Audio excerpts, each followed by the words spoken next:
What's next for Sergio Oliva Jr. under Neil Hill, Nathan De Asha, an update on his prep, how to fix Open Pro Bodybuilding, plus a preview of a Texas Pro including Hunter Labrada, Andrew Jacked, and Carlos Thomas Jr.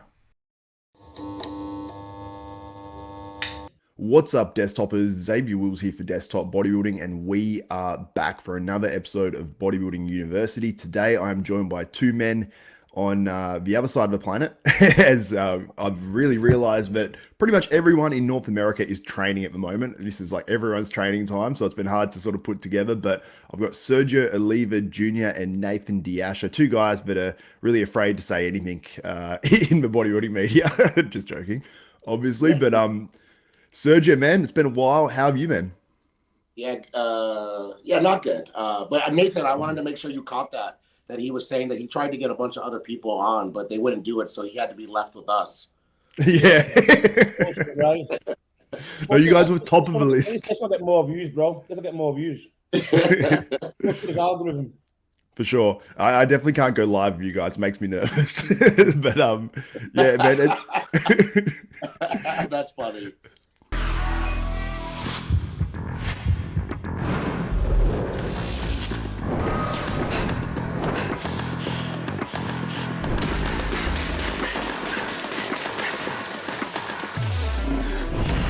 It's good to have you guys both on, honestly. Like, I obviously love having you guys on. You guys are very honest, open. You just literally say it how it is. Like, there's a lot of guys that, when you have chats with, like, I understand it with pros, with anyone in the industry, you have one conversation, and then as soon as you turn the camera on and click record, it's completely, completely different.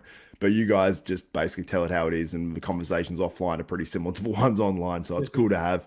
But Nathan, what's been going on, man? I've seen the prep updates from you and everything that's going on. What is it, 4 weeks out now?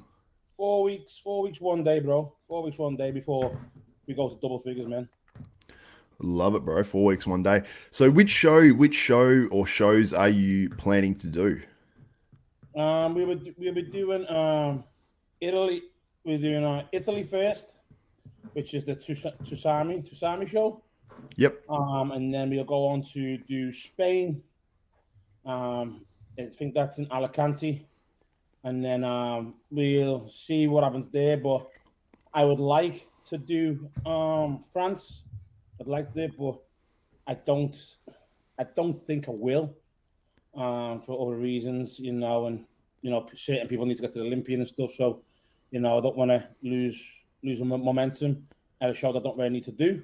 So, if I feel like France could be an option, then possibly I will go to it. But right now it's not on the card. It's a maybe, Yep, for sure.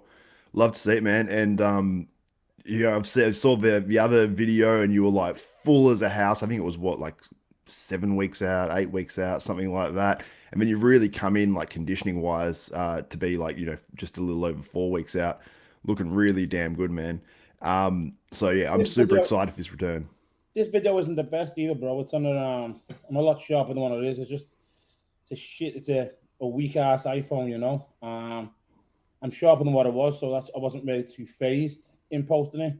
I'd say, in regards to the picture, I'm probably about 10-15% sharper than what you see there. Yeah, nice. Love to see it, bro. Very, very exciting. Are you planning on going? Sorry. I was just going to ask Nathan how much he's posing each day. I've been doing basically. I only start posing 5 weeks out, really, 5.5 weeks out, because I don't see the point, bro. I just can't be bothered. So I'll do. I'm not Usher or nothing, So I'll do cardio in the morning, and then I'll do 1 round in the morning, but then I'll try and do 2 rounds after the workout because I'm a lot more out of breath. So I find that a lot more productive to do it like that because then, it helps me control my midsection a lot more when I'm out of breath. So if we can control it after the workout session, then obviously, come stage, bro, it shouldn't be a problem just to tuck it in. You have somebody who's like making you do it or pushing you or taking you through it, or are you just hopping off? Just do it myself, bro. It's yourself, bro. Bodybuilding's an individual sport, so I just jump on. I have my boys there watching me, and I'll do one round, and then they'll start saying, well, try this pose, try this, and then obviously that one round goes like 3 rounds to where we hit different body parts, different poses and stuff, and it's probably after a workout 20 minutes posing. But I think for me that's enough. But then obviously, come the 2 weeks out of it, I probably go to like 6 rounds a day. Two rounds of 3, and every round, besides what you see on the YouTube, that's just a quick YouTube thing, And normally every round is like 6 to 7 second hold, and then it's basically hold it for 7 seconds, then rotate, and it's not consistent. So it'll be front double, front lats. The guys will just say front double, back double, abs and thigh. So obviously you just keep doing what they say, Yeah, sure. No, that's cool. That's cool to hear you guys doing my rotations and stuff. I remember like when I was prepping, I would do like half an hour. I'd make sure it was always like a half an hour posing session a week, and I'd treat that like my cardio and just pose as hard as possible. And people don't realize how hard posing is, because I'd just start for 5 minutes on my bike and then pose for half an hour straight. Just about, I'd have like a little 30-second break, 20-second break, but I was like dripping with sweat like profusely. So like I know I've seen you do it, Sergio, where you're posing and you're just like dripping with sweat like ridiculously and stuff, and it makes a big difference to your posing endurance as well. Like we saw it with Crizo, I think last year. The dude was like dying on stage. I'm like, I don't know if he did his posing to the level he needs to, or he's going hyper. I mean, one or the other, something like that, because it makes a huge difference. I was like, could this dude literally lose a comp on posing? He obviously didn't and was good enough to win, but yeah, it makes a massive difference. But Nathan, I just want to ask you one more question, man. You're not out there in Kuwait at the moment, or Abu Dhabi or anything like that. Are you doing all the prep from the UK? Yeah, man, doing it all from my home. At the moment, I'm in the process of doing my second gym. I've got other business ventures, so I need to be here, bro. I'm setting myself up for later on in life. It's not all bodybuilding for me, So being out there in Kuwait, I could be, maybe more focused. But right now I'm focused anyway. So, I want to focus on my family and get things done. Originally, the facilities out in Kuwait were amazing, but now I've got my own gym. That's just not as big, but just as good as what I need it to be. So I believe I can do it all at home, and I believe the process, what you guys see, on the hamstrings, on myself in the back, that's all done from home. So it's there, but I'm still getting my workouts off chemo from Kuwait. He's sending me the workouts over. So, a lot of the machines they have in Kuwait I have myself. So it's just a matter of pushing myself. And for me, push myself anyway, because I like to train, and the guys are there that they're pushing me. So, and plus it's a bit more fun as well, Yeah. And you train like an after work sort of time, so you've got all the lads in the gym at the same time, or are you training like middle of the day? No, a lot of my guys are builders, or they can rotate. So for me, I had to train at the least busiest time in the gym, which is the school run time, which is like 3 till 4:30, so we can get on the machines. At one point in the gym, you could train whenever because it weren't as busy, but now I pick certain times because it's that busy. It's become that well known and that ram. I don't want to be stopped and be having to talk to someone, ask me questions, how you look, and oh, bro, what supplements you taking, and this and that. And I just want to get in, and I'll sit there then in the restaurant and just chill for an hour, but I want to get in and get out. Yeah. For me, that's like nightmare time at the gym. It's like every school kid finishes school and is in the gym. I imagine it's probably a different vibe at your gym, man. I don't know what it's like in Dubai, Sergio. Like, but for me, like 3:30 p.m. till 5 p.m. is just school kids littered at the gym. Like, and it's, as much as I love like young kids training, I'm like, oh, it's much better than them being out like doing like, stuff where they're probably getting in trouble and all that. It is like a vibe of people that I just don't enjoy being around, like when you try to train, even though I'm not even training that serious right now. But what's it like in Dubai, man? Like, because I imagine the vibe is sort of different. You don't maybe get that as much. Well, I recently changed gyms. It took me a while to listen to Nathan and get out of the gym that I was at, and now I'm training at Olympia Gym, which is like a way more serious gym. It's just a completely different vibe. So at that gym, it's never really packed. But at the gym that I was at before, you have a lot of people early that are trying to catch the before they go to work people, and then there's the Yeah. get off work people. But that place is such like a nightclub party that people are going to mingle. So that's the purpose of them going. Yeah, and it's obviously with that gym as well. It's like obviously huge with influencers, and every time I'd see people going over there, it'd be a lot of like filming and all that sort of stuff at the gym. So I imagine it's probably a bit of a different vibe. Probably great for tourists, but maybe not as your everyday gym as a pro bodybuilder. Because I'm sure you had people like coming up to you wanting photos and things like that because you are a celebrity in the industry. Yeah, I mean that doesn't really bother me as much. I think and I don't think that's what bothering Nathan either. It's just more that they're on the machines, and you're not going to be like get off. So no matter what, you end up changing your workout around, because you're trying to be respectful. So it's more that people bothering me isn't bothering me. That's Oh, yeah. Yeah, fair. But Serge, I saw the latest update go up from you, man. Like you're looking really good. You've obviously switched coaches from being with Chris Aceto to Neil Hill now, which you're with Aceto for 10 years, which is massive and pretty much unheard of.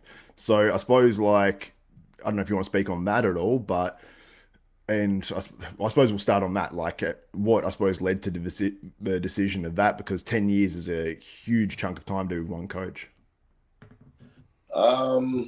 Yeah, no, I mean, definitely. Look, I wouldn't be on this show right now if Chris didn't even make me go pro. Yeah. Look at it's not anything against him, but yeah, there's other children of pros that have tried to go pro before. People don't talk about them because they didn't get their pro card, and that's why no one's talking about them. So really, if it wasn't for Chris even getting me to where I was, teaching me the sport, I probably wouldn't even be able to have a new coach now, as what it was. But for leaving, it's just part of the game, And I think a lot of people do the opposite. They bounce too quick, they switch too fast, never letting that coach kind of learn their body, and I think that's a huge mistake. With mine, I think it was more kind of like I'm not comparing myself to Jay Cutler, but Jay won an Olympia with Chris. I think it was the same thing, that after a while, your body just stops reacting to whatever's their Showtime protocol. And that's all it was. I think some people have coaches that don't go all out for them. They don't really care about them. And then it's hard to figure out, like, should I switch coaches or should I just stay with this person a little bit longer? It was a not easy decision for me, but I know definitively Chris did everything that he could to try and get me ready for these. Realistic, it's the last 3 shows. It's the last Arnold I did, the Legion, and now this show. So watching somebody literally kill himself to try and get me ready for this, whatever show we're getting ready for. And it was kind of around the same kind of look. It just means that it's my body not reacting to that. So I need something new. But the reason why I picked Neil is I've never had any kind of coaching for off season before. Chris, if you ask him to, he'll give you obviously a diet and stuff like that. But for the most part, the diet it's easier in the off season. It's harder to eat for me, but for the most part, it's not really as much of a science. It's just shovel as much as I possibly can, into my mouth. But having someone that can design a training protocol for me, I've never had any kind of training regimen in my entire life. When Chris Cormier was living with me for a little bit, when we got ready for the Arnold, I had a little bit with him, but that's probably the closest thing I've ever had to somebody actually training me in the off season, not just getting ready for a show. So Neil's training alone is like an encyclopedia that you have to learn. He sent me everything that I have to do with training, and I swear I needed like a translator. It was ridiculous. That's cool, my man. It's going to be very interesting to see what happens with your physique, and it's I suppose it's exciting for fans too, because we get to see what you doing this sort of structured off-season training type thing, and I'm sure if it does well, then people will be hitting Neil Hill up for sure. Because if you make some sort of improvements based on your last appearance and everything, and then come in your all-time best, then people are definitely going to be hitting him up. So it'd be great advertisement for him. But yeah, that's exciting, man. I'm excited to see the end product with all that. No, yeah, I think it'll be good, because he was with Bonock for a while, and then he was kind of battling in the open. But after they split, he doesn't really have a lot of open guys. So it's exciting for Raphael as well, who also Yeah. left Chris. And I talked to him, obviously, before I did. And just his excitement himself, I can even tell you, just speaking for him, his excitement of what he's already seen so far, no matter what, it equals out to changes. So there's no way that I'm going to be worse. There's no way he'll be worse. It's only going to be better. Yeah, and like you said, it was like Jay Cutler. He won an Olympia with Chris, but then he had that new stimulus of, working with Honey Rambod, came back in 2009, looked spectacular. But then the next year with Honey, it wasn't as good. And even Honey said to him, he said, you're not going to get better than this to Jay, which is, I actually found surprising when Jay said that. But there was that new stimulus for Jay, doing things a bit different, adding some more fats in. He said, using AIs and stuff, which he never really used too much through his career. And that just gave a different look to his physique. So, yeah, pretty interesting. But Nathan, I actually just sorry, you go, Serge. No, I was just going to tell Nathan I'm doing Italy. I don't know if I told him. No, I'm just kidding. Oh, man. Let's do it. I love it, man. Do you have any shows planned? I know we talked about it offline, but yeah, no, I need to do this actual off season with Neo. There's definitely missing body parts on my body anyway, regardless if Chris and I had nailed it. But yeah, I think it's fucked up when people jump to a new coach and then they just go into a show right away, because if it goes well, it's just like, okay, cool. But then if it goes bad, then it kind of just sets your whole mind off of into the spiral, which I was already in to begin with, to even leave Chris, where you're questioning everything. Should you do it again? Should you get out now? So I don't even want to have that. And it's not fair to the coach either, because I don't know. I never talked to Neil about this, but maybe I'll ask him. I think I'm the heaviest guy he's ever had too. Because I'm thinking about it now, like Flex Lewis, Bonac, like those sorts of guys. It's like, yeah. So it's a completely different protocol when you're 285 on stage and you're doing shorter guys. Yeah, no, absolutely, for sure. Because bigger guys, like, you guys like I actually worked with Samson for a short period of time because he sort of had a few issues with coaches. I said, dude, I'll help you out just a little bit, because his partner was just helping him out. And just seeing how his body was responding in terms of his metabolism and everything, I'm like, you've got to fucking shuttle food into this guy and make sure he stays full enough, otherwise he can drop, So it's like a very fine line between, pushing a guy of conditioning that's that big and, you could go 2 weeks hard and they drop too much or something, So it's like bigger guys are a totally different story. So, and Nathan, like, you weigh like what are you weighing now? Now, like 273. Yeah, still heavy as fuck. So, yeah. But I'm a washed up bodybuilder, bro, so it don't matter. Yeah, you're done. Of course. It's funny, man, because you've posted some updates, obviously, recently. Super impressed. And there's still people being like, Nathan's done. And I think, like, no matter what, you could put up a video looking like Mr. Olympia, and people would be like, Nathan's done. His biceps will be gone. I'm like, dude, are you looking at the video or not? It's these young newcomers who just follow social media, bro. You can be big on social media, but come to the stage, bro. It's a different look. You can be gym big and Instagram big, with the right lighting, right posing room, and come on stage, bro. You get your ass spanked. That's just the way it is. You know what I mean? Everyone can have loads of under 1,000 followers, and then you get on stage, and then fucking hell, you're fifth and sixth. You know what I mean? But for me, I just smile. That's it, bro. I think people forget that, 2021, done 3 back-to-back. It was only fucking a short while away, So, plus now I had a full year off, and the body's fresh, a full year off all the shit, full year off training, off eating, so the body's just responding. It's just fresh.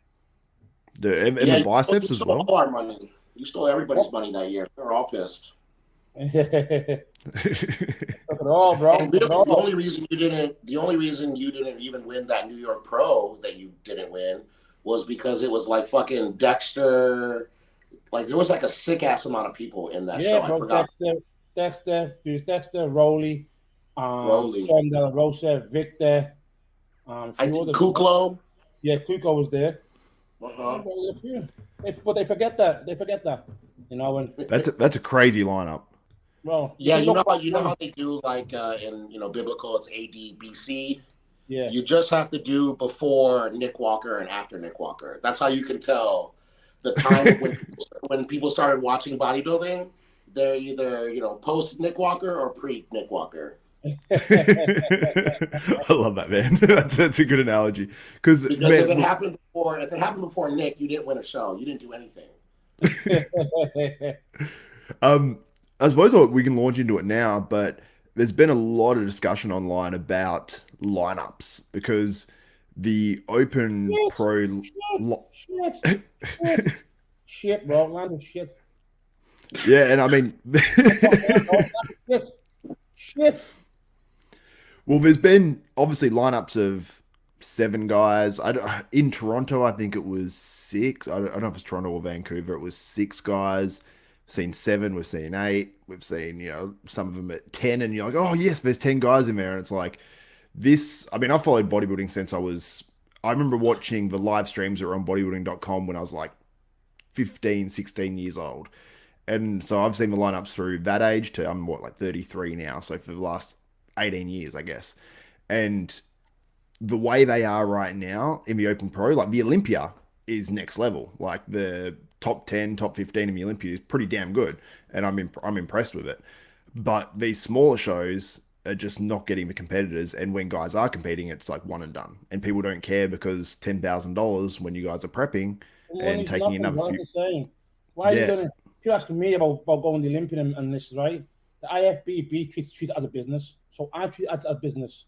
If I don't believe I can get top 5, my black ass ain't going because I get think about it, right? In the Olympia, for example, winner gets 400,000. You get 5th, bro. You're getting 50 grand. Yeah. Or you get 6, you're getting 20, you're getting 20 bags or something. By the time you fly yourself, your kids, business class, right? There's £2,000 a flight, then accommodation, then the gear to go on it, then the food, then the tax, Olympia tax you, and then UK or whatever's going to tax you as well. You're going on with like 5G. You best just go and work at McDonald's for the same amount of time, because think about it, 16 weeks to get ready for the show, 4, 8, 12, that's 4 months. You get $1,500 from McDonald's every month. It's the same fucking money. Yeah, and that's the thing. Nick Walker did. I mean, when you look back at the Arnold Classic he did that was just prior to the Olympia, he won, I don't know if it was 125 or 200K or whatever he won from that Arnold Classic. And then he went on the next 2 weeks to do the Olympia and placed 5th and got like, I don't know if it's 25 or 35 or something like that. Yeah. And it's like, well, he dropped a lot in prize money from that Arnold to that Olympia. Yeah, that's why you get a bigger lineup at the Arnold. And in these smaller shows that are doing 25,000, you get a bigger lineup because people want to go where the money is. And if you're an American guy, you're going to stay in America because it's obviously common sense. If you're a European guy, you're going to stay in Europe most of the time because, again, like for me, if I want to fly from Liverpool or Manchester, right, England to Spain, it's $40, same as you flying from in America somewhere. So, and then by that time, it makes it plausible to go. Like for me, my show is on a Sunday. I ain't flying out till Saturday afternoon. You know what I mean? So I get one night hotel. Sunday early hours Monday morning, I'm flying back home. So it's a lot of the lineups because a lot of the guys are looking at like that because you can hear more on social media, hear more doing prep, being coaches. And if you look back to the 1990s with the inflation right now, if my maths is correct, it's roughly a show should be around 27,000 with inflation, but we're still on 10. It's madness, bro. It's madness. And then every year your IFBB membership goes up. So it's mad. Well, like you said, a few people worked it out, and everyone seems to come out at that like 25,000 around somewhere around there with inflation. And I guarantee if it was just say 25,000 or 30,000, the winner for each smaller pro show, we'd see more guys. Yeah. Because think about it, you get Hunter Labrada. I mean, Hunter's doing 2 shows and he committed to it early. But you would get probably Andrew Jack doing multiple shows because he might go, I'll do 3 shows and hopefully get 3 wins, 90K in my pocket. If you do 3 shows and you won 2, there's 60,000, and you got second after 15, there's 75,000. You no point going to the Olympia because you think, what happens if we get top 7? And and do an extra 16-week diet, but I've just got more money in 3 weeks than I would have got then anyway. Do you know what I mean?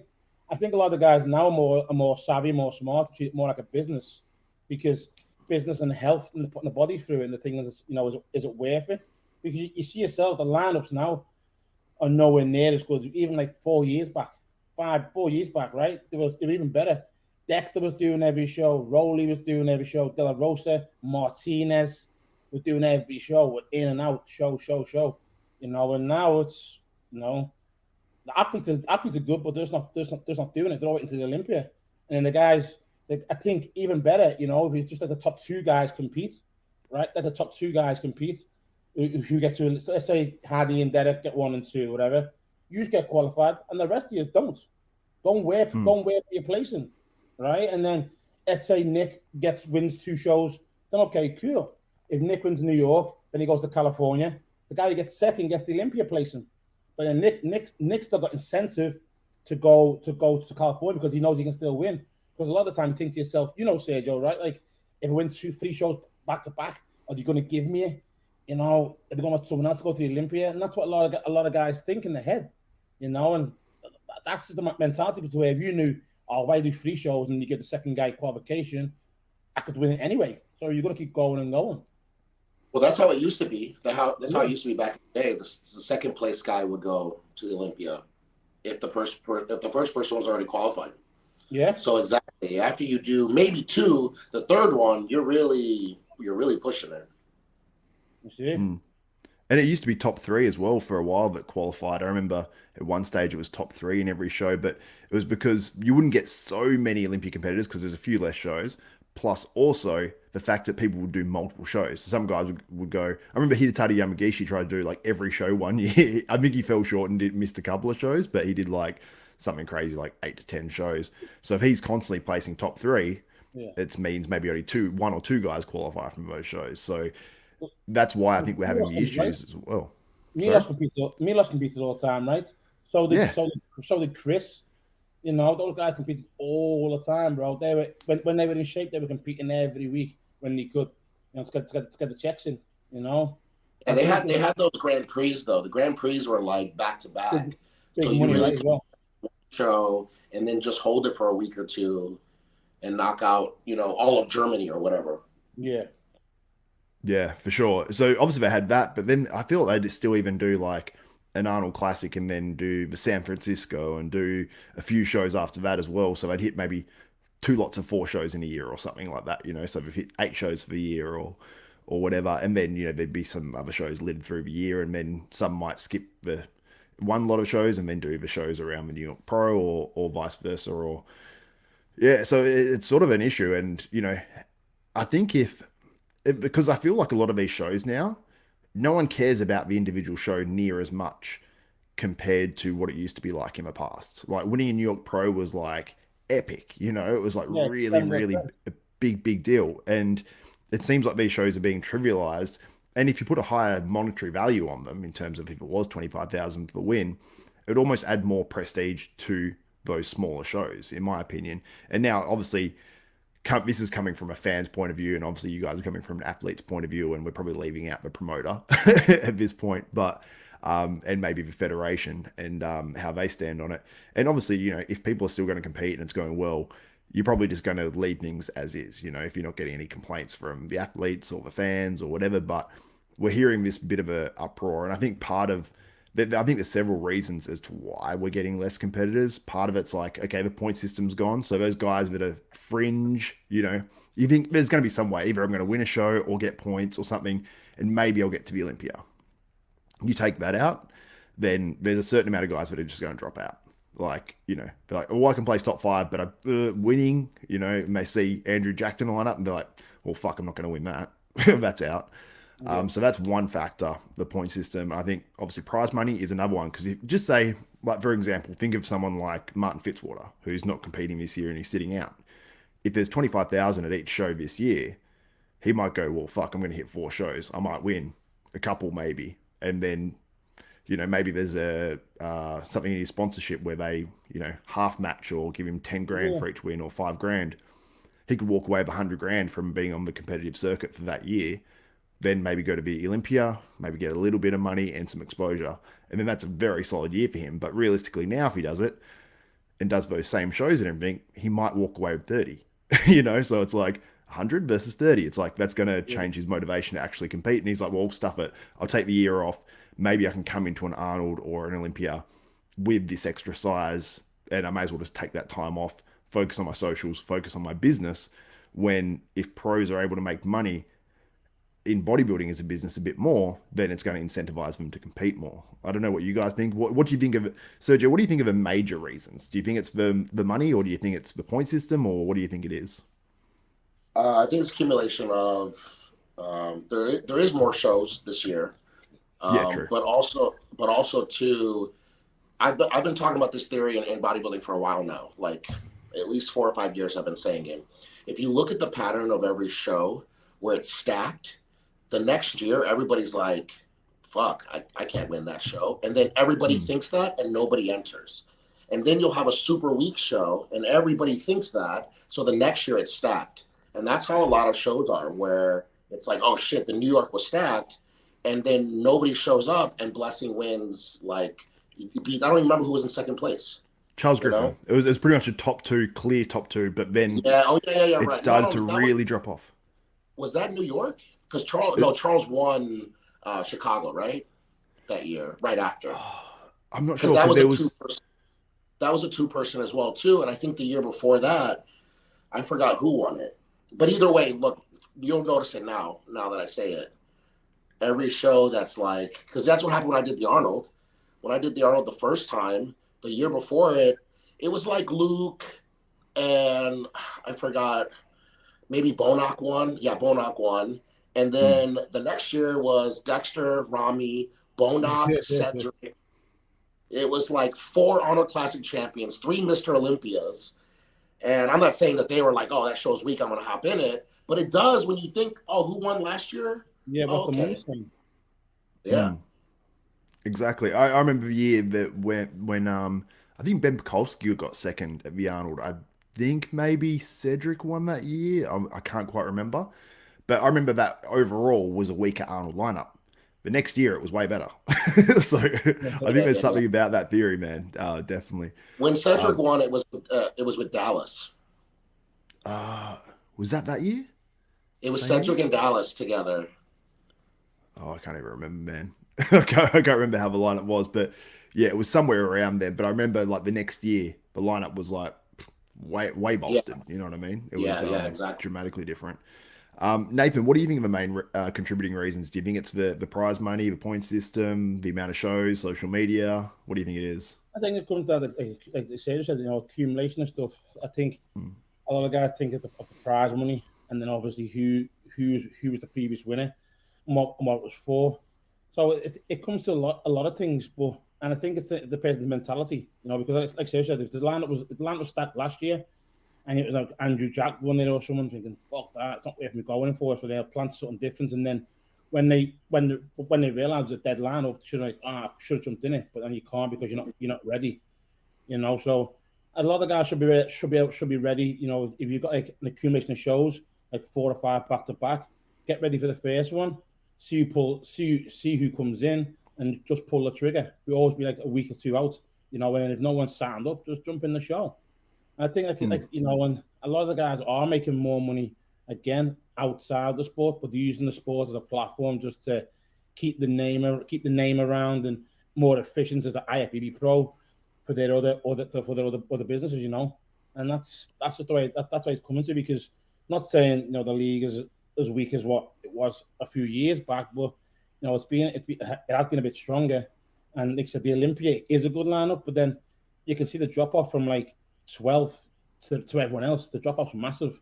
To where a few years back, and even 90s and 2000s, it was tight up until top 15, 16.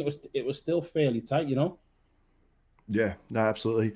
I even came up with an idea on how to get guys to compete more. Like if they don't want to introduce a point system back, because obviously they took it away for this year, then just add it back the next year. It's almost like a lot of like, federations, companies and things like that don't want to just go, oops, that was wrong, Never wrong. Yeah, exactly. Yeah. So if they didn't want to do that, like something like, we know obviously there's a lot of money. You think about how much the pro cards cost, how much is being made in the amateur federation and all that sort of stuff. So there's money in bodybuilding.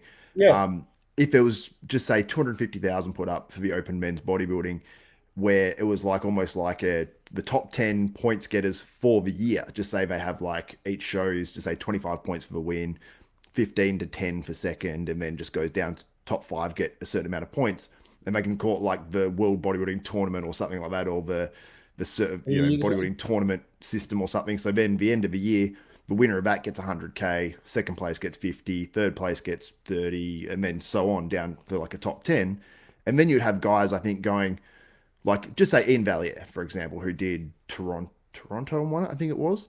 He might go, well, shit, I'll hit 3 shows. I could end up on top and win myself 100K. Or if not, I finish second. And then he gets his 10 grand, 10 grand, 10 grand, or 10 grand, 10 grand, 5 grand, and then could get like an extra 50. And he goes, well, that's a smart business decision. And then we get, I think some of these guys. Yeah, so I think there's things that can be done. And, realistically, it only costs the federation $250,000 to $300,000 to get tons more guys competing throughout the year, which will make the whole circuit more exciting. I just think there's ways that we can make it more exciting, and that's probably more realistic than saying up the prize money in every show to 25K.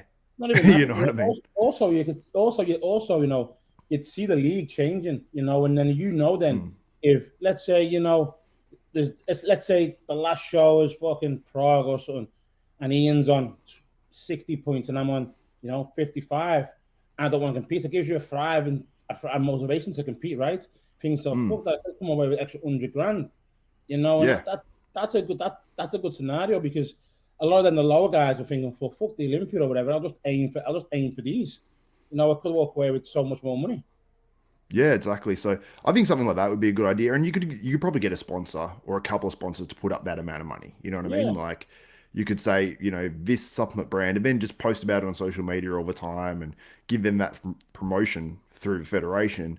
And I think someone would put up that money. You know what I mean? Like could be the whatever, insert whatever supplement company, tournament. I'm trying to think of a good name for it. They all sound shit in my head, but I'm sure there could be a good name for basically the yearly tournament. Like a point system where you have all these guys, you can update the leaderboard all the time, put it up, and then guys, might go, well, shit, I'm in 8th. If I can get up to 5th, if I can get up to 4th, or whatever, I'll pocket myself this amount extra.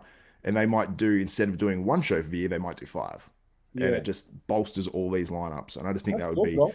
Well, yeah, thanks, man. I appreciate it. I thought it sounded good. And then I wrote it down, and then I'm like, I'm probably going to put this out and get absolutely shit talked. I'm sure some people say... I'm sure there'll be some fans in the comments say it's a horrendous idea. But a lot of guys, they might be like, well, listen, what's the point? You can hit 6 shows. You get 6 seconds, it's fucking 100 bags or whatever. You know what I'm saying? Yeah, exactly. Yeah. And then the prize money that comes with that. So probably 30 plus 100, 130K. It's decent. As well. You get more guys traveling around the world doing all the shows. Yeah. Yeah, because we see no Americans, or very few. We've got Regan doing it very soon, where he's traveling over to Europe, but you see almost no Americans, which I understand, going over to these European shows. And you see a few Europeans coming over to America because I think they want to probably have the American experience, compete with some of the US pros and whatnot. But you rarely see now Americans, Canadians going over there, and they probably don't need to. And for the prize money, it's probably not worth it unless we've got sponsors over there.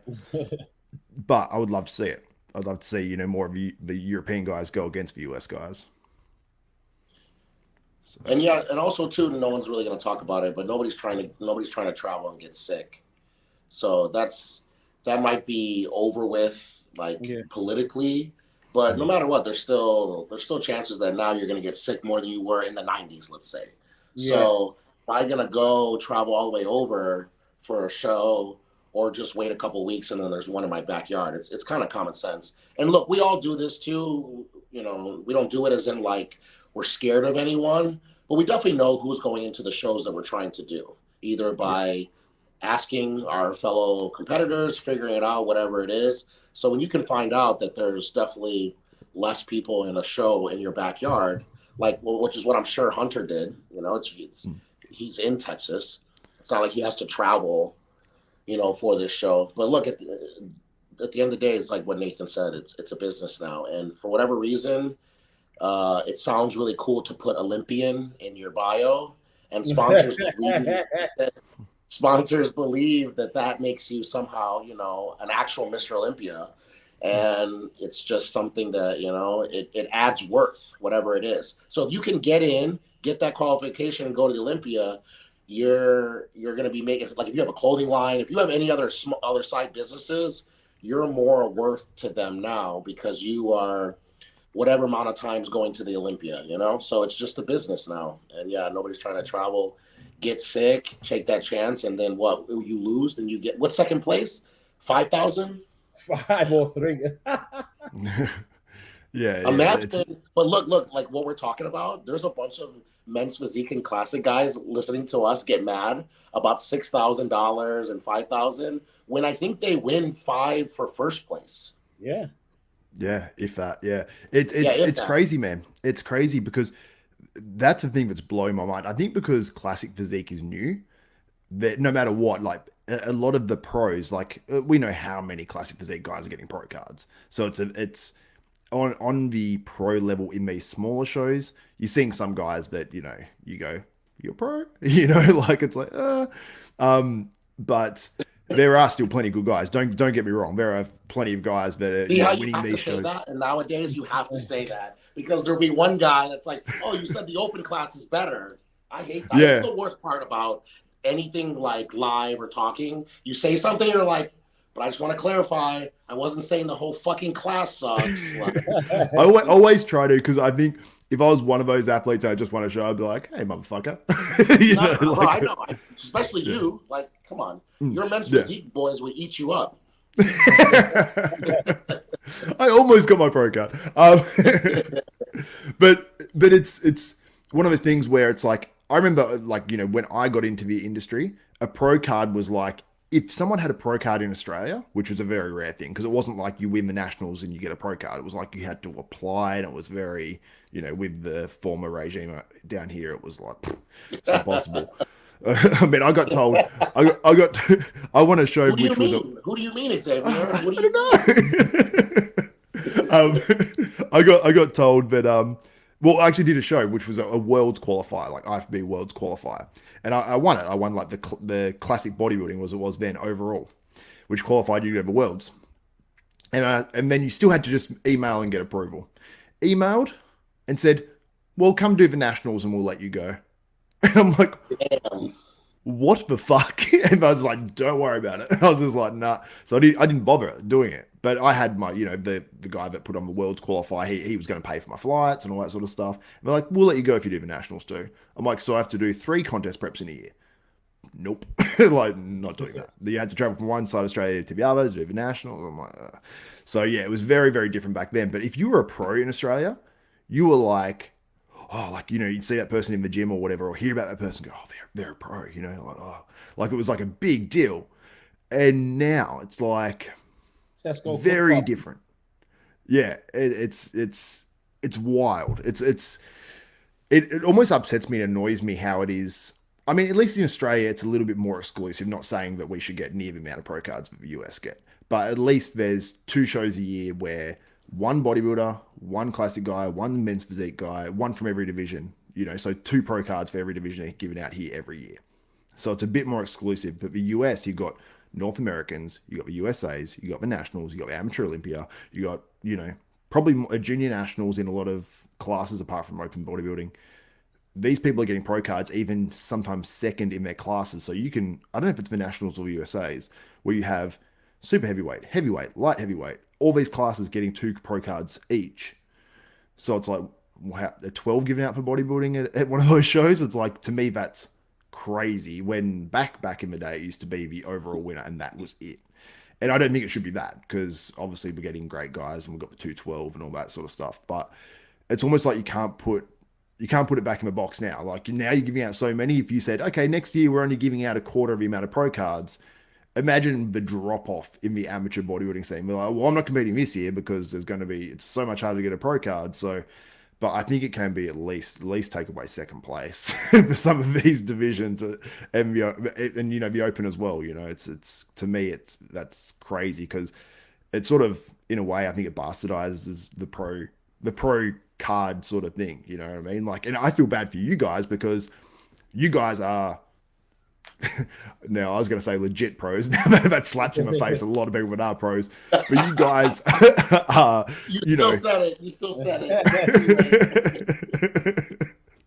But no, you guys, right. Yeah. What you're saying is we want our pro card when the rule was different, right? Exactly. Yeah, and also the fact of the level you're at as well. You know, you guys are Olympia guys. It's just in America we have what you said, right? There's 2 people per class. That's just one show. Then you have nationals, USAs, and then for classic, and North Americans. But for classic, there's 2 people from all those classes for all 3 of those shows, plus a junior nationals, a junior USA. There's the universe. So it's for classic, you could accidentally fall into a show and become a pro.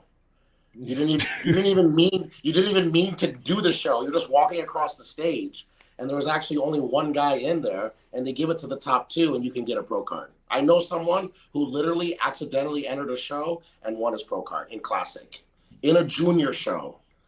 Yeah, to me that's wild. Like, at least there's, like, in Australia, the top guys might not be killing it as yet, but at least there's a standard. You know what I mean? You have to win the overall out of probably 100 guys. You know, so it's like still like you've got to beat a lot of guys. So the lowest level of someone who can turn pro in Australia is still pretty decent. Can probably step into a pro show and definitely not embarrass themselves by any means. You know, so to me that's crazy that you could go into a show. There's 2 people in it, and it's like pro card. It's just like, to me that's like, oh my god. He was just using it as a warm-up show because he had never done a show before, and his coach told him to just do it just so he would get the nerves off and went pro. But then you have to think it's kind of like fucked up with the money in the pros too. If people remember when Terrence won the Arnold, that was the year that doctor, I forget his name, raised money for Classic for a best poser of $10,000. And Logan won. So that year, Logan and Terrence won the same amount of money. And I think Logan was like 4th, 5th, maybe. And Terrence won the whole show, and they walked away with the same amount of money. Really? I thought Terrence won a lot. Didn't he win a lot of money that year? No, just from the Arnold. It was only 10,000. Oh, really? Holy shit! Yeah, that's they don't weird. win a lot. They don't win a lot for Classic. Maybe now. Yeah, they've changed it. Yeah. Year when they realized you could just practice posing and win the same amount of money. Well, actually, this is the crazy thing. Last year, the Arnold just gone. The Classic winner at the Arnold gets more money than the Classic winner at the Olympia. It was 75k for the Arnold, and I think it's 50 or 60 at the Olympia. So who won it? Ramon Dino won more money than C-Bum winning the Olympia last year. So I hope the Olympia ups it this year. So because that's, to me, that's weird if you're winning another show and it's more than the Olympia for some reason. Like, I don't know. Just sits funny with me. It's like, I don't know. But I mean, C-Bum's not going to give a shit if he wins 50 or 75. It's not really going to matter to him. He's making enough. Apparently, like, he's well, I remember Ian saying on Fuad's show, but I think he gets like 50k US an appearance or something. And I'm just like, holy shit. That's more than Jay Cutler. Shit. Yeah. Well, it's think about it. It's like that's like some people's yearly salary. So it's like I'll go show up somewhere for a day. My dad was a fucking police officer. He made like $52,000 a year. That's probably good back then. Not to be shot at in the murder capital of Chicago. That's for sure. True. Yeah, no way. He's not a cop in Queensland. On the sunny coast or something. What do they have? Batons and some like lasers? Laser people? I don't know, bro. I try to stay away. Oh yeah. They lasered it. It was crazy. There was is in the news recently. There was a 98-year-old woman or something. They tasered her, and she just died. Obviously, being 98, you're not going to get tasered and be fine. And it's like, what reason would you have to taser like I think it was 93 or 98 or something like that. She was old. Like, you see the picture, and I'm like, what reason would you have to taser an old person like that? Like, you have to be fucking. Where was that? Sydney? Where was that? Probably. I don't know. I don't know where it was exactly. I think it was in Sydney or Queensland or something. Oh my god! Ridiculous. Yeah, but the police have you back. Um, anyway, yeah. So anyway, we had a bit of a. I suppose the end of that is that there's a few possible solutions there, and hopefully that I mean, I think we all know if there's pressure from. I mean, we saw in the '90s when not Wayne D'Amelia, WWE guy, can't remember his name. Vince McMahon. Vince McMahon, obviously, he tried to start a bodybuilding federation, and that, when you get that competition, because the IFB has no competition. Like, let's face it, there's no legit, real competition. And if there was someone who came along, like The Rock, or someone who just dumped a ton of money in, I'm sure things would, because if you don't have the motivation to change and you've got a successful business and things are going well, then you're probably not going to have that motivation to change. So, if there was some sort of competition, or hopefully the IFB, they're doing some things. I mean, like, I love how Tyler Mannion comes out and actually does a video and speaks openly about stuff. I think that's a change where in the past everyone just goes, oh, well, apparently they're not liking this, they're not going for this, and he's like, look, and he speaks pretty openly about stuff, which I love. Like, I take my hat off to him for doing that, and more openness with the judges and stuff. Like, I want to see more and more of that. So there's things they're definitely doing. They're listening to the fans in terms of a classic physique. The Chris Bumstead's weight range or height range, they had a bit more of an advantage, so they changed that. So they're making positive changes, no doubt. But hopefully there's a change for you guys, the athletes, and you guys are able to have more outlets to get more money, because I think it's deserved, and we want to keep you guys competing, because that's what we want to see as fans. Like, when some of those lists came out, just as a fan, and also because I'm covering the show and I want people to give a shit.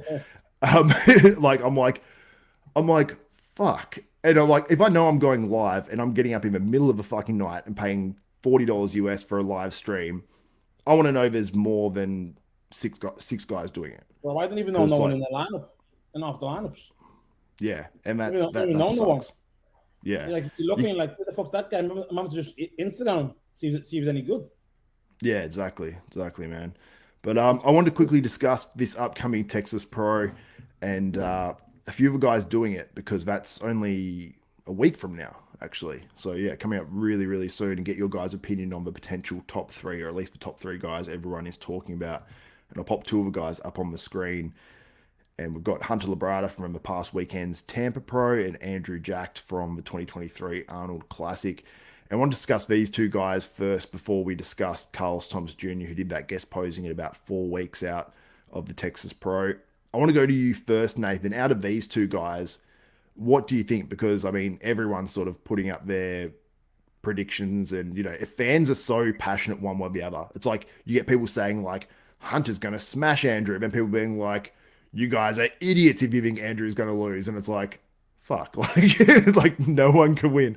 So Serge, what do you think out of Hunter and Andrew Jacked on what they, we don't know what they're bringing exactly, but what do you think they could potentially bring, and who do you think maybe will come out on top? With me or Sergio? Sergio. Oh, it's tough. It's hard for me because there's a lot, like, I have relationships with both of them, and that's the thing that people don't understand when you're, like, judging a show or whatever, like, from your phone. You're not realizing that you're incorporating your feelings into it. I got, like, someone I grew up with, and then my Dubai brother out here. All I will say is I love that Hunter knew Andrew was doing this show, and still decided to do it. So you have to understand that's a way different level of confidence that he is on. He's like, he knows that he's nailing it, and it's the best he's ever looked. And no matter what, that's exciting, and I'm excited for him. And then with Andrew, I know it might sound weird me saying this as I just left Chris, but I know we still haven't seen the best Andrew, because last year was his first year with Chris, and it was already a huge improvement. And like I just finished saying before, the longer you are with a new coach, the better they're going to get, if they're a good coach. Yeah. And I'll tell you, Chris is only going to get better. And Chris is really good with tall guys. He's had a few. So I think with Andrew going back to the States early, he's been training with Psycho for a while now. He went earlier. And now Chris has only gotten better with his body. There's no way that he's not going to blow this Arnold Classic that they're showing right now out of the water. And that no one can beat. Oh, I can't hear you. One sec. Can you hear me? Nathan, can you hear Sergio? Yeah. Or am I just not hearing anyone? I can hear you.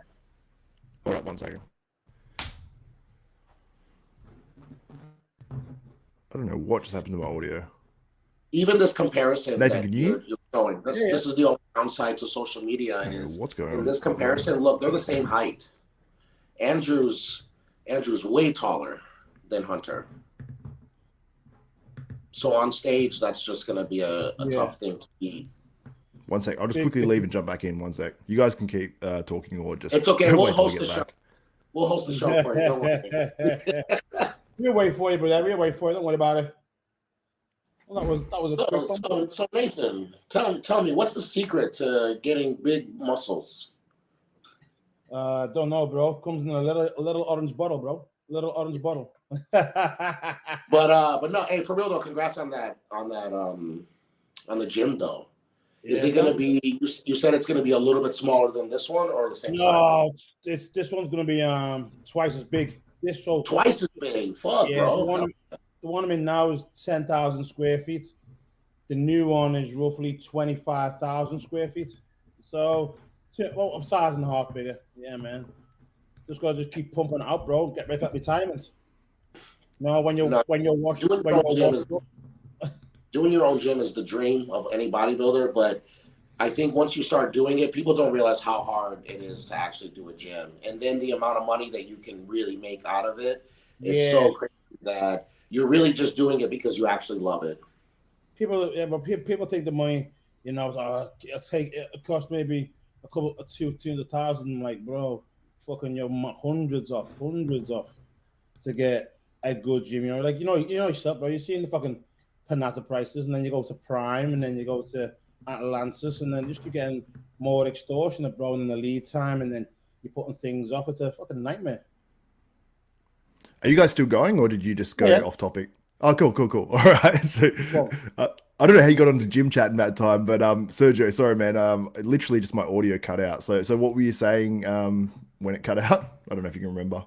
I don't know when it cut out, but I was just saying that Andrew is now going to be better because Chris has only learned his body even more. And the downside to watching bodybuilding through your phone, like the majority of people have to do, is look at this video they're showing right now that they're the same height. They're not the same height in real life. And when you watch, I probably messed that up a little bit. No, you can't do it. It's not anything that you're doing on purpose or doing wrong. It's just unfortunately, it's how are you going to scale video? You can do pictures maybe, but video is tough. But either way, my point is that Andrew on stage is going to be like a towering figure. That him being even 1% better than what he is in this Arnold Classic, it's just too tough to beat. And look, Nathan said something about it too, but it's kind of unspoken. The Olympia is a business, right? So they want to make sure that they have everybody going there who's going to raise the most amount of money. And Hunter's already qualified. You're going to tell me Andrew would have to show up looking like dog shit for them not to let him go to the Olympia. Took the words out of my mouth, bro. Out of my mouth. So Nathan, who do you have, I suppose, out of these two, and who do you think will take it out? So obviously Sergio, like, you're giving your credit to Hunter and everything, but obviously you're saying some other things might play into it also, and Andrew's going to be absolutely enormous on stage. And I'm not saying that you're saying that Andrew won't deserve it, but it's obviously other factors, and that's always something that's sort of spoken about.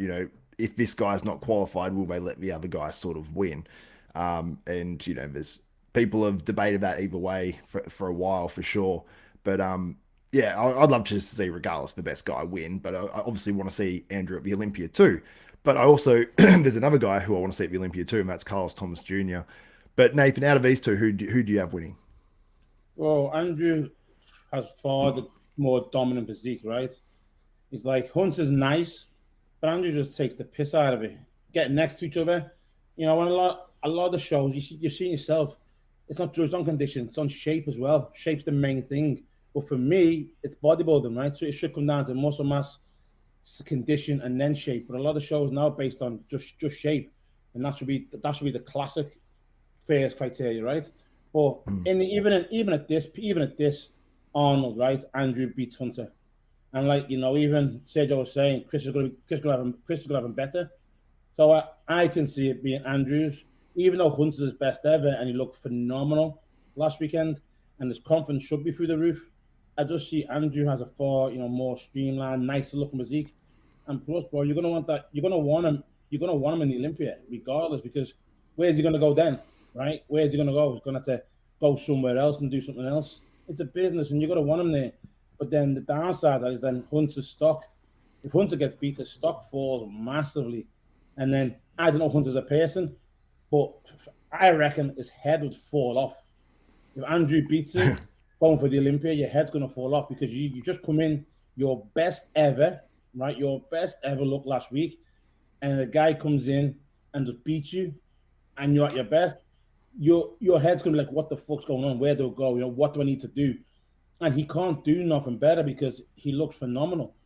If it was me, I wouldn't have went. I would have just said no. You can put on Instagram, slag me off all you want, but I've got my qualification. Then on the upside, if the best man does win and Hunter did win, bro, then that's fucking phenomenal for Hunter. Going into that Olympia, taking out Andrew Jack, the guy who everyone says is going to be top 5. He probably even better. That's going to be a phenomenal thing for him if he can take him out. But I think it will be hard for Hunter to beat Andrew. But I'm looking forward to it. I'm looking forward to it for sure. Absolutely. As a Carlos, bro, like, I ain't seen the kid in shape. You can look good by yourself, right? Vito looked good by himself on pictures. Let me see that hernia and all that shit. Everyone looks good by themselves. But the guy's 5'2" or something. And you get next to Andrew Jack, bro. The guy's 6'3", right? 6 like that. You're gonna look like a fucking child. Andrew's legs are big anyway, and the guy's gonna outwhiff you. Because of Carlos Thomas, he is a freak, right? But Andrew's gonna make you look like a fucking boy because just the size difference. And then Andrew's not stupid to the stage. So if Carlos starts to walk forward, Andrew's gonna walk forward, and then so is Hunter. So you're not even getting that bit of advantage. So like, I can't put, I put him third, but I've never seen the kid in shape, so I can't say where he's gonna be because no one, not even me, you've seen him in shape. He's saying he's gonna win it, but it's hard, and Andrew and Hunter are both freaks, bro. So I'd like to see him as best ever, but I think it's a two-man race. Yeah, and that's fair enough. I'm just going to share this video. It might just blast really loud music for 1 second, so just heads up. I'll just mute it. So, as you mentioned, Carlos Thomas Jr., who's one of the guys that's doing this show, this was 4 weeks out. And for me, the only question is conditioning. I mean, like, I was actually surprised and so impressed by this guest posing because there are some seriously freaky muscle on this guy's physique who hasn't even made his pro debut yet. And I sort of try to think of it. I'm like, how tall is he? He's probably like around Derek Lunsford height or whatever. And just very, very impressive overall, very complete. And the gains he's made is pretty phenomenal. And whether it's this year or a future year. To the back, bro. He never turns to the back. I think he hits a back lat spread once. They quick though, right? They quick. Yeah.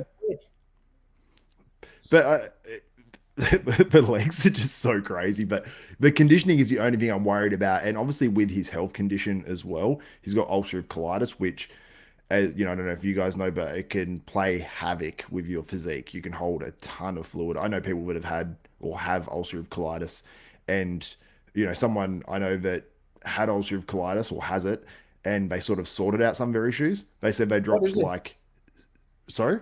What is the disease? What is it? Like, it's basically like you get ulcers in your colon and they can burst and then you're basically crapping blood. But what it does is it causes a lot of inflammation, causes a lot of fluid retention. And I actually even wonder, because last time when he turned pro, he was in, decent conditioning, but I wonder if he was just holding a bit of fluid, and you get that sort of stress look to the skin where it's just, you maybe see things and they're not hasn't got that insane crispness. And I always wonder with the end of a contest prep, your body's probably going to be under more stress. Could he hold fluid from that potentially? And that could make it harder for him. But if he gets it under control, then it's probably no issue. But I always wonder about the stresses of a contest prep.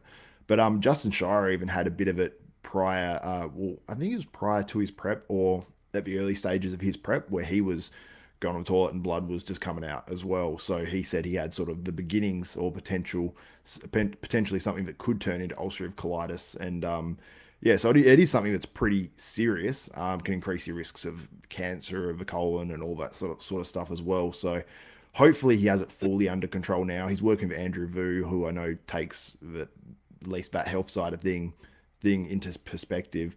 So I'm hoping that he has it fully under control. But yeah, it does leave me wondering. It's like, well, fingers crossed that doesn't cause any issues for him in his contest prep, and hopefully he's able to get in really, really good shape because he'll need it in this lineup too. Because I can't imagine like Sergio, Chris Aceto doesn't really miss in terms of conditioning with many guys. So Andrew's probably going to be in pretty good shape. We know Hunter's already in good shape.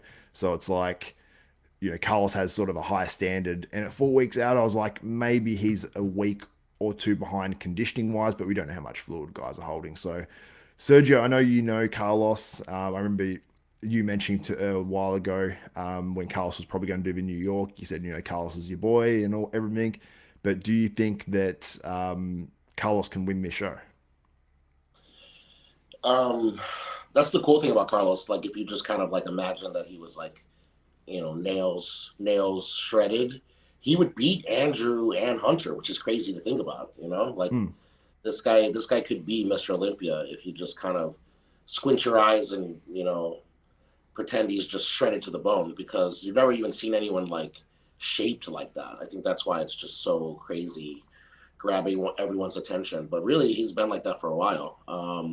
He's definitely gotten bigger. I was worried until I talked to him that because he had to pull out of New York, that he was just going to do this show no matter what, because he can't really back out of another show, and it's just good to just go ahead and just knock this one out no matter what. But I talked to him a couple days ago, and he said prep was going really good. So there's no way he would say that if it wasn't really good. But yeah, like you said, you have a guy coming off the best condition of his life a week ago.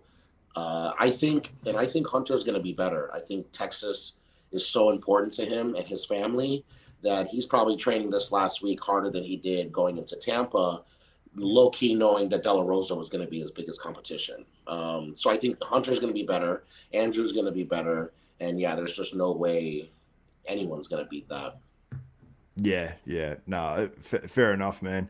And yeah, like you said, if he nails it, like if his conditioning is nailed, then it's pretty scary for pretty much anyone on the planet, because I would love to see him nail his conditioning here, win the show, and then go to the Olympia. And, it would create a lot of news stories and stuff for me, that's for sure, because I'd be like going like, can this guy win it? How will he look next to Lunsford? How will he look next to Hardy? What does he look like next to Nick Walker? He's prettier. Can he be as hard? Does he have as much muscle? All that sort of stuff. So creates some exciting headlines for sure. And I think that, sooner or later, as long as his health stays in control and he's able to get at least a certain level of conditioning, he's going to be talked about probably for years to come. And it's exciting for bodybuilding because it's always fun to see like a really good guy come through each year, or a couple of good guys come through. We've had the year when, Rami won the New York Pro. We had, when Nick Walker won the New York Pro. When you guys won the New York Pro as well, and you got these guys going, where can they finish at the Olympia? And it creates that hype and that excitement. So I'm looking forward to hopefully Carlos having that big breakout show, and this guest posing it alone was enough to get people really talking. So anyway, guys, do you have anything you want to mention before we wrap this thing up? Sergio, do you have anything? I just want to say something to Nathan, that I feel like Nathan competed with probably one of the most competitive eras of bodybuilding since the Ronnie Coleman era. And I'm really excited for him to come back, because low key, if you put old Nathan against the guys that are winning shows today, I think you're like now battling in the first call out. And I think it's really cool to talk about that you were around and going against like Rolly and fucking Dennis Wolf and crazy people like that. And now you coming back, and no matter what, they're not as, like, every time I talk about how the old era was a little bit better than this era, like I was just saying, you have to correct yourself. Yeah. People are like, oh, well, you can't beat them. Why can I not have an opinion of bodybuilding without it having anything to do with me? Like people who have never done a show will be like, oh, you suck dick. And then I'll be like, no, you suck. They're like, well, you haven't won a show. So my point is that no matter what, the bodybuilding right now is not as good as it used to be during when Nathan was at his like prime. So I'm excited for him to come back, and I'm excited that you are coming back, because it's going to be really cool to stand next to a lot of people and get you back at the Olympia. Because, like I was saying, low key, if you were just competing a little bit later, I think you would be battling for the Olympia. Yeah, thank you, bro. I just for me, I just thought, give it a go because you hear it all the time, right? Like for me, like I said the last time, for me it's a business. If I don't believe I can't get top 5 because how you see how things on Instagram are pushed, how certain people are pushed, right? And you can see the placings already, roughly where people are going to land. And for me, if I don't believe that I'm in there, then I won't attend. But now I'm back in training. I've got, like you said earlier on, I'd never done an off-season plan before. Obviously while I was in Kuwait and stuff, in Kuwait I get an off-season plan, but in England it was just eat what you wanted. That's why the whole kebab shit come about. Just eat what I wanted. But for me, bro, like I chose these shows because people were saying Regan's going to be top 7 Olympia and all this with Milos, and then that was Italy, and then obviously you hear Vito's doing Spain. So for me, bro, I wanted to go against the guy because I know I can beat him, and he may have that like certain wow factor. But like I said before, when you get on stage next to people who are in shape, it's different. And I believe that Nathan that's going to come out, roughly in 4 weeks' time would be probably better than the guy who plays top 7 of the Olympia. I've never been this dry and this big, and for me everything's going good, bro. Like I can't complain. Obviously I'm hungry. The guy who's helping me now, he's doing his thing.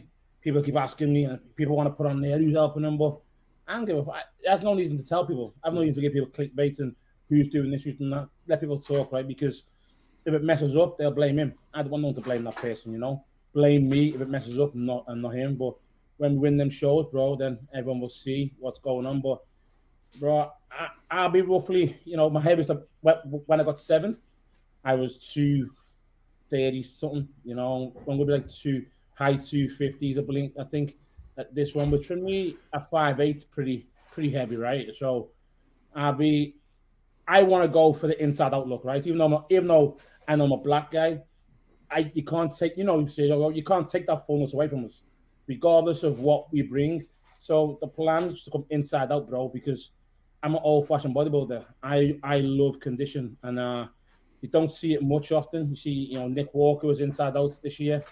And I just want to be like that, bro, just inside out and just burst and full. So the target and the plan is to be harder than I was ever been before, but as full as I was at the New York, and everyone liked the New York look, so we're going for something like that, man. And I'm happy, I've never been this content going into a show. I've never been this positive, I'm looking forward to kick people's asses and then just put people to sleep, bro. People who say you're washed up, you've had 1 bicep tear, you finished at 2, but I'm coming back and I'm happy, man. Like I'm just keep my head down, posting little bits here and there, and just enjoying the process because it's a process that we all enjoy and we all love to do. So for me, I'm just going with it, man. I'm happy, and that's the main thing.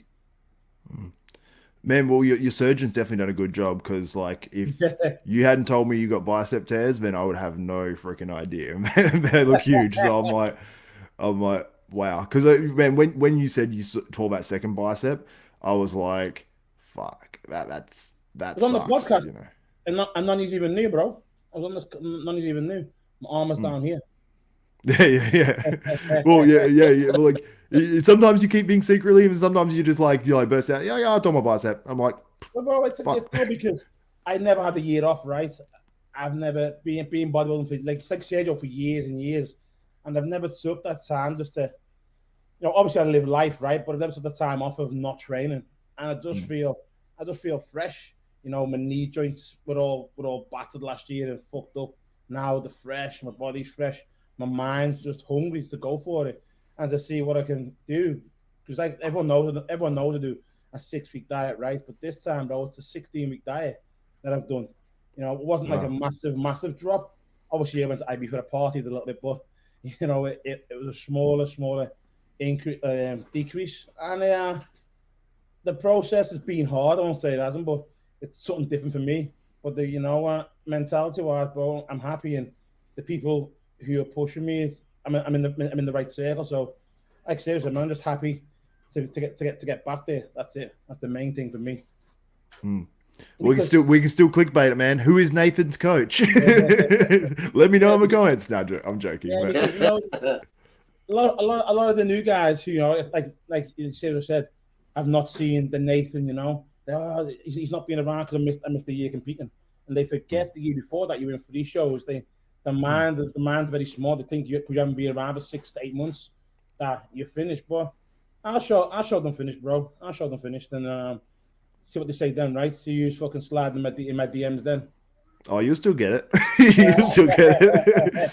No, it's like someone starts winning Mr. Olympia, and they just get more. So then it becomes fun because then you've just got the record and be like, get out of here. It's like you won. You're a 9-time pro contest winner. Hopefully you're about to make it 10, man. And but say that probably gets just as much as me because we talk our mind, bro. You probably get as much shit as me.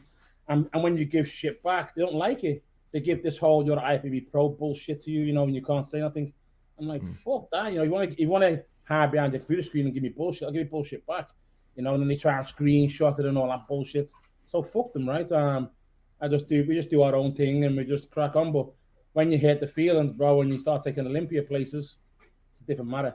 yeah, for sure, bro, for sure. I love it, man. I love you guys. You guys are able to speak, and guys can speak openly and honestly as well. And we try to preface things a little bit, but yeah, it's cool that you guys don't care too much about that, and that's what's refreshing. And I'm Australian, and obviously you being British, Nathan, man, like Australians and Brits, we talk, and we, there's still people who get offended, but it's one of those things where it's like we'll speak openly, and then you speak to people in other nationalities and they get offended, and you're like, what? Yeah. Because I'd probably be known as like a super sensitive Australian, that's the sort of the levels. So, but not to bag Americans, Sergio, but some people sometimes get offended. I mean, come on, I was married to Australia. I say it all the time that when you guys come to America, you have to remember that cunt is a completely different word in the United States than it is in Australia. And you guys be calling your mom's cunts, your dad's cunts, everyone's cunts. Yeah, literally. Like you call your partner and be like, oh, you being a cunt. You just like knock them on the head and just go, and then they laugh, You do it in America. Like if I dated an American girl, I'm like, you being a cunt. And she's like, we're over. You never called me that. They'll cancel your ass in America for saying that word, for sure. Yeah. I'm nervous. Like maybe I'll beat them. I don't know. Maybe we'll get demonetized. But it was quite funny. Like Lee Priest came on one of my posts. It was like one of my live wrap-up shows. And I don't know what he said. He didn't even say anything bad. He might have said like one word. And it was just like, monetization limited, which basically means it's demonetized without saying it's demonetized. Just say your pronouns, cunt, you're flying. I'm a cunt. That's it, bro. My pronouns are cunt and minge. Something like that, something like that, right? Minge is a great word. Oh man, that's funny. Anyway, guys, I'll let you guys both get going, but I want to just thank you both for coming on here for a fun episode of Bodybuilding University, and I think we discussed some cool stuff. And guys, let us know what you think in the comments about how to make these shows stronger, these pro bodybuilding, and get these guys paid more as well, because I think they deserve it. And obviously, the TREN t-shirts out now as well. Got my TREN t-shirts. Send me the link, man. I'll post it in the description. Got some TREN t-shirts for you all.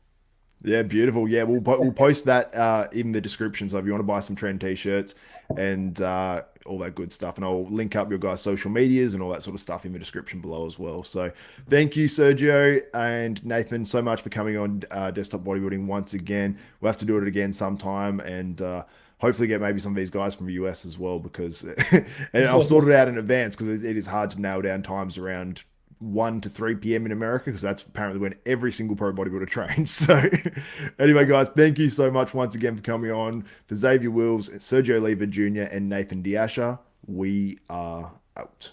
Hope you guys enjoyed this episode of Bodybuilding University. If you did, there's a ton more episodes on desktop bodybuilding right now from the past. We've had guys like Nick Walker on. Obviously, weekly we have Brett Wilkin, Nathan De Asha, Martin Fitzwater, Stanimal, Stan DeLonge. Recently had Beef Stew, Stuart Sutherland on. And we have a whole ton more guests coming out for you guys as well. Sergio Oliva Jr., tons of names coming at you guys. Also, you get tons of bodybuilding news, all that good stuff. So make sure you like this video, also subscribe and hit the notification bell button. That way you'll be notified of every video that goes up from myself here, Xavier Wills at Desktop Bodybuilding, and you won't miss out on another episode of Bodybuilding University. So that's it for this one, guys. Xavier Wills and all the guys at Bodybuilding University. This is Desktop Bodybuilding, and we are out.